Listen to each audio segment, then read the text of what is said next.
Every once in a while I get a comment asking what's the longest I've lived in Project Zomboid, and I usually respond with the incredibly generic reply a few months, because every time the game feels too easy, I up the pain threshold with mods and settings to make things more interesting.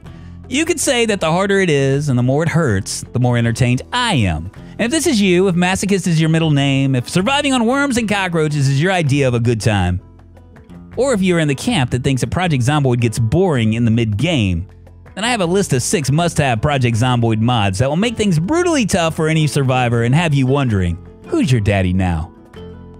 My name is Drunkonlife, and I've spent 3,500 hours in this game, or to put it simply, if I played this game straight, I would have spent a third of a year playing Project Zomboid. In fact, I've chronicled my Project Zomboid adventures with nearly 500 videos, all of which can be found on this channel. But enough about me, let's talk about the mods that will take your soul, survivor. Giddy up. In Project Zomboid, one of the main hurdles a player has is collecting all the things they need to set up a safe house. This includes a saw, hammer, screwdriver, seeds for farming, food, generator, car, an assortment of books in which you can learn things, etc, etc, etc. But even on extremely rare loot, an advanced player can find all those things within a matter of a few in-game days and be pretty much set up to survive the long haul. Once you have all those things, you literally could stop loot runs and hang out in your safe house in perpetuity. Or, as in most cases, until you get bored. Enter Ridiculously Rare Loot, a mod that will make you think you've struck gold whenever you find anything that could be considered useful to your cause in the zombie apocalypse.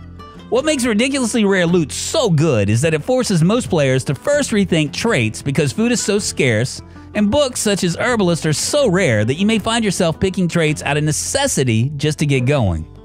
For example, should you be a mechanic so that you can immediately be able to fix cars? And if you do that, what are the chances you will find a wrench anytime soon anyway? And if you don't do that, what are the chances you'll find the skill books necessary to fix them? These are the questions you'll be pondering with this mod. One of my runs in Louisville lasted 3 months, and I'd yet to find any of the mechanical skill books, a generator, or the how-to book to make the generator work. You can make it even harder by turning off the power and water and starting a month or 2 later so that any food that you find in the fridge would be rotten. One thing to note here, if you add any mods that add new books into the mix, it will decrease the chances of finding the vanilla books and magazines, so tread lightly. I did a school library run on extremely rare loot, and the library was still brimming with books. In contrast, on Ridiculously Rare Loot, I found a total of 10 books, none of which I could immediately use. Once you find a working vehicle in Project Zomboid, the whole map opens up for you. Since some items are more prevalent in other areas, a working vehicle immediately means more access to loot. Enter Worst Vehicle Condition, which literally makes most of the vehicles in the world missing parts such as batteries and tires. Couple this with Ridiculously Rare Loot, and you can spend days or weeks in-game looking for a jack and a lug wrench so that you can add a new tire to that barely working car you found that happened to have a key. Worst Vehicle Condition makes finding working cars feel like a miracle sent down from the Lord above, and it will definitely lengthen the early game significantly. Aside from the occasional boarded-up safe house encounter, vanilla Zomboid houses tend to be in great shape, and taking over a house is usually as easy as clearing any zombies inside the house, closing the curtains to escape detection from any zombie outside the house. From there, it's just a matter of grabbing some planks and securing the windows. But enter Barricaded World. The Barricaded World mod will make Knox County feel more lived in and look like the world has truly gone crazy. Houses will be missing doors, some will have windows boarded up, some will have only one entry and exit point should you dare to rush in.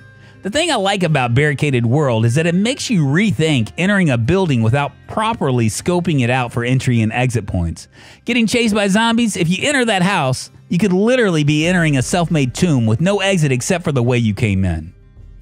A broken door may mean not being surprised by a zombie lurking behind it, but nothing is worse than wondering how many zombies could be lurking in the shadows free to roam the entire house unfettered by doors as you loot unaware of a potential grave situation. And then there's the problem of not finding a safe house with doors to secure it in the first place. What do? Do you pile up tables in front of the doorway to prevent zombies from sneaking in to where you are sleeping? Or continue the search for a more secure home?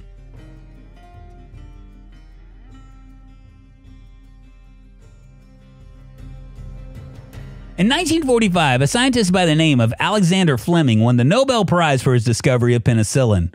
which incidentally reduced the death rate by 58% post-1945. Prior to this, an injury as minor as a cut on the arm could result in a slow, painful death due to infection. In a zombie apocalypse, you would have to think that an untreated wound, which would be highly likely, would result in a debilitating infection and possibly even death.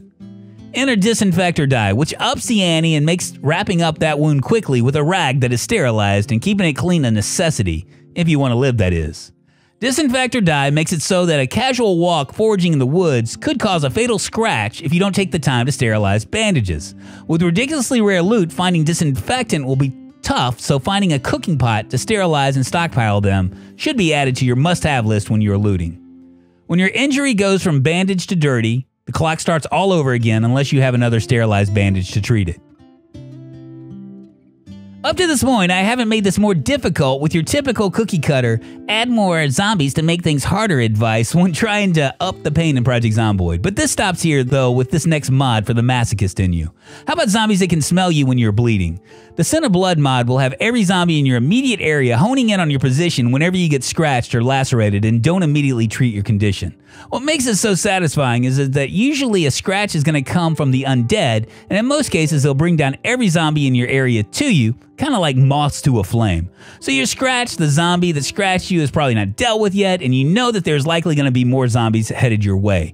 What do? Do you disengage and immediately try to treat your wound, thereby limiting the amount of zombies that can smell you? Or do you finish the zombie, treat the wound, then hope that there aren't many in the area? Or maybe you risk running away with the injury and attract more zombies everywhere you go until you can find a safe space to treat the injury. If you're running Disinfect or Die in tandem with Scent of Blood, every second your wound isn't treated becomes a ticking countdown until you are dead. If you're running Barricaded World, good luck finding a house that is secure enough for you to catch your breath. Sprinter zombies can be truly terrifying, but you know what is more scary and quite frankly harder? Sprinter zombies mixed in with fast shamblers. And before you disagree, hear me out. With all runners, you know what to expect. With a mix, anything is on the table. Enter that building and see 3 zombies kind of just hanging out doing zombie stuff. How do you approach it? They could all be slower. Then again, a couple could run at you at once they notice you. You could go to an unscouted area and see a couple zombies. Do you engage not knowing if right around the corner there are more and one of them could be a sprinter? This kind of scenario will mess with your mind because you don't know what to expect. Now you can set zombies at a random using Zomboid's custom sandbox, but what I've found is that it feels like nearly every zombie is a sprinter. Enter Customizable Zombies, a mod in which you can set up the zombie population to be a percentage of shamblers, fast shamblers, fake dead, and sprinters. If you want to be surprised occasionally but not often, I would suggest a sprinter percentage in the 1 to 5%, just enough to keep you on your toes. Finally, a bonus mod that I found to be somewhat satisfying and, believe it or not masochistic, but just feels like this goes well with the mods above. I'm of the opinion that some zombies should have loot every now and again, but not too much loot, but a gimme every now and again to make me feel like at one point the zombie I just axed in the face was a human being. On vanilla Zomboid, you won't find much in their pockets. Enter Disinfect Zombie Loot. With this mod, you'll find things like canned food or an occasional weapon or something like cigarettes, things you'd expect to find on someone who at one point or another could have asked you for directions. What I like about Disinfect Zombie Loot is that it doesn't drop loot often, and usually it is a can of food, which will feel like a win if you're running ridiculously rare loot. And that's a wrap, y'all. 6 mods that will slow the game down to a crawl and make the masochist in you beg for more. My name is Drunkonlife. Leave a thumbs up on your way out, and don't forget to hit that subscribe button for more Project Zomboid content. Catch me live as well. I'll see you guys later. Bye-bye.